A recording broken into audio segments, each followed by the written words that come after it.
Hello Capricorn, Sun, Moon, Rising, and Venus signs. Kamusta kayo? Sana po ay nasa mabuti kayong kalagayan. Welcome back po sa ating channel. Kung bago kayo dito, welcome din po kayo. Thank you for your support. I truly appreciate it. God bless you all po.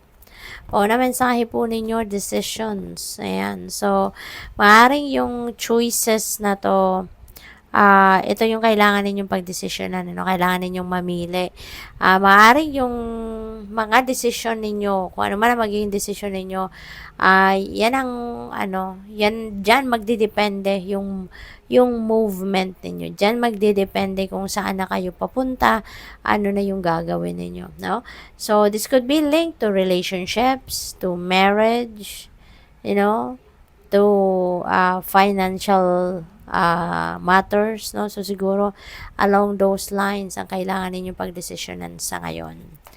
We have one, look at that, no? So, most likely, talaga, para sa iba sa inyo, kaperahan, no? Financial decision ito na hinaharap ninyo. Since we have prosperity begins, this is about abundance and prosperity. This is the start of continuous inflow of abundance and prosperity sa buhay ninyo, Capricorn.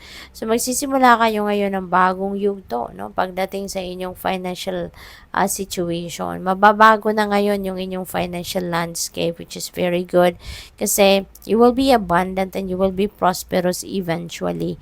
So, meron dito mga financial blessings na dadating or financial opportunities, no? Pagkakakitaan ninyo, source of income ninyo, racket ninyo, unexpected income, everything, no, na magdadala sa inyo ng pera, maaaring yun ang mga dadating na oportunidad sa inyo sa ngayon. Patience and planning. Ayan. Maybe you are also planning, 'di ba? About kung papaano ninyo i-manage yung inyong pera, papaano yung mag-invest, or baka nagpaplano kayo about getting married, what's going to happen after the marriage, 'di ba? Saan kayo uuwi, saan kayo titira, mga ganung bagay, no? Papaano ninyo i-manage ang married life ninyo, plus yung career ninyo, something like that.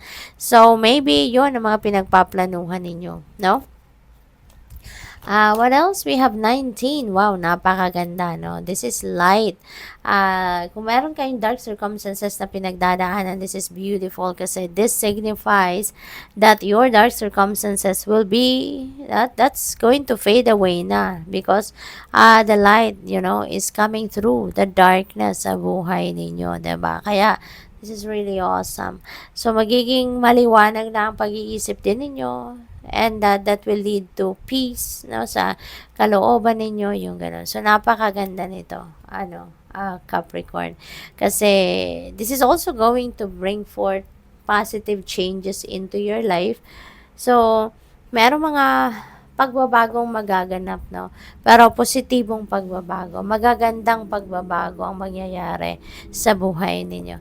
This is also about, material success, no? Financial success, success sa pagharap ninyo sa hamon ng buhay, sa mga problema, yung mga ganon. What else? We have number 4, foundation and achievements. Ayan, so maybe this is foundation pagdating sa pamilya, no? Kasi there's family here, papunta sa bahay, pauwi ng bahay. So maybe you are starting a family, Capricorn, no? Baka nagsisimula pa lang kayo, baka bagong asawa kayo, or baka, nagsisimula kayo ng pamilya ninyo, no? Kaya yun, doon kayo nagfo-focus ngayon sa pundasyon ng inyong pamilya. There could also be achievements ninyo, and you want to share that, no? Enjoy your achievements with the people you love, no? Yung pamilya ninyo. What else? We have number 20, truth. There is some truth maybe that is coming to light, no? Baka ito ay truth ninyo, 'di ba? This is part of you siguro na i-share ninyo with other people, ipapaalam ninyo sa ibang tao yung mga ganon, no? What else? We have deception and envy. Yan. So, mag-iingat kayo po. Kasi this is an energy of, mga manluloko, sinungaling, mga ganun. So, Capricorn, ingat kayo. Be vigilant.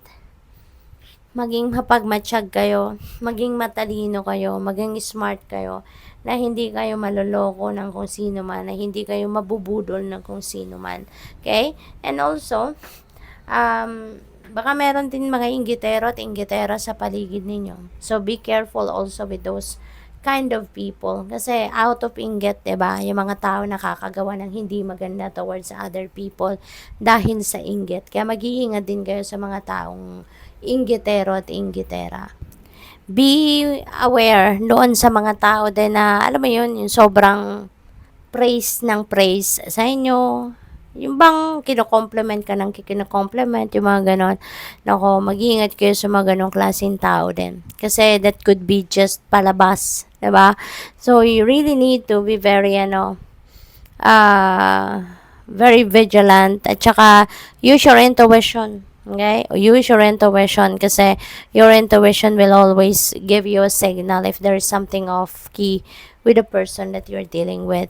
So, meron din tayong synchronicity dito, Capricorn. So, number 7, dalawa.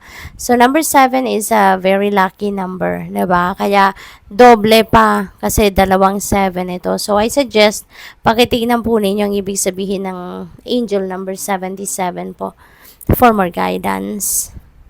We have number 3, yan, recognition and rewards. Ang swerte ninyo talaga. Hindi malayong maraming tao ang naiinggit sa inyo, lalo-lalo pagdating sa trabaho, pagdating sa school, sa mga achievements niyo kasi masipag kayo, matalino kayo, magaling kayo.